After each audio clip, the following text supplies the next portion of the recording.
Welcome to Math with Mr. J.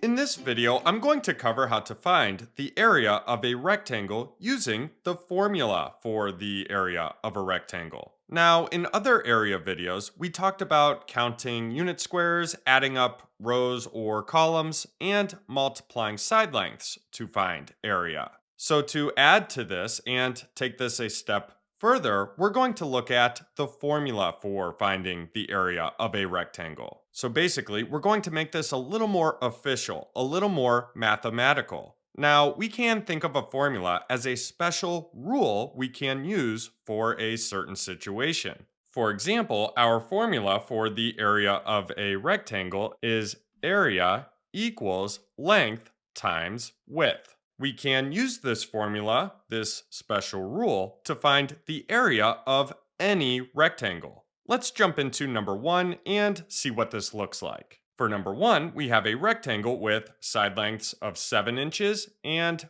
5 inches. Let's start by writing out our formula. So area equals length times width.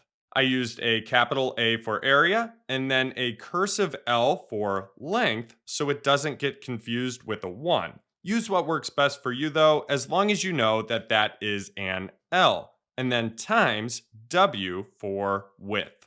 Now we plug in our length and width. Well, which side is the length and which is the width? The way I look at it, length and width are used here to make it clear that we want to multiply the different side lengths. One of the side lengths times one of the other side lengths. For example, for number 1, we need to use 7 inches and 5 inches. Those different side lengths. We can't use 7 inches and then the other side that is 7 inches and multiply those side lengths. That will not work. So we have two different names, so to speak, for those different sides, length and width. Now keep in mind, as long as we use one of the side lengths for the length and the other side length for the width, we will get the correct area.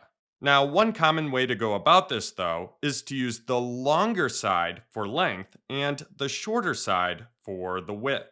And that's what we're going to do for this video. So let's plug in 7 inches for the length, the longer side. So area equals 7 inches times the width, the shorter side length, 5 inches.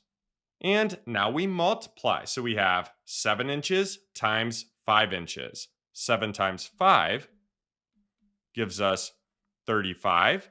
And this is area, so this is going to be square inches. And I'm going to use the abbreviation here, so SQ inches. This is the area of that rectangle.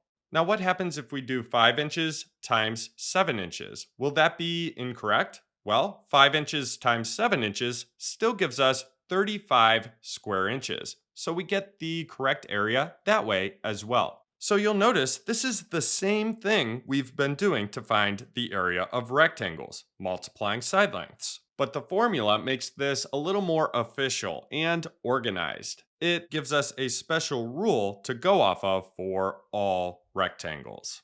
Let's move on to number 2, where we have a rectangle with side lengths of 25 centimeters and 4 centimeters. So let's set this up.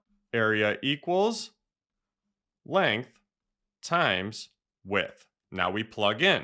Let's use 25 centimeters for the length. So 25 centimeters times 4 centimeters for the width. Now we multiply. 25 times 4 gives us 100. And we are working with centimeters here, so this is square centimeters. The area of that rectangle is 100 square centimeters. Now keep in mind, 4 centimeters times 25 centimeters will give us an area of 100 square centimeters as well. Let's try 2 more examples and move on to numbers 3 and 4. Taking a look at number 3, we have a rectangle with side lengths of 6 yards and 8 yards. So let's find the area here. We will start with our formula. Area equals length times width. We will use the longer side for the length, so 8 yards, times the width, 6 yards. Now we multiply. 8 times 6 gives us 48. And we are working with yards here, so this is an area of 48 square yards. Lastly, for number 4, we have a rectangle with side lengths of 11 meters and 1 meter. Let's start by writing out our formula. So area equals length times width. Now, one thing we do not want to do here is multiply all 4 side lengths. We do not want to do 11 meters times 11 meters times 1 meter times 1 meter. Even though we have all 4 side lengths labeled here, we use one of the 11 meter side lengths and multiply it by one of the 1 meter side lengths. So we need to do 11 meters. We will use that for our length times 1 meter for our width. 11 times 1 gives us an area of 11, and this is square meters.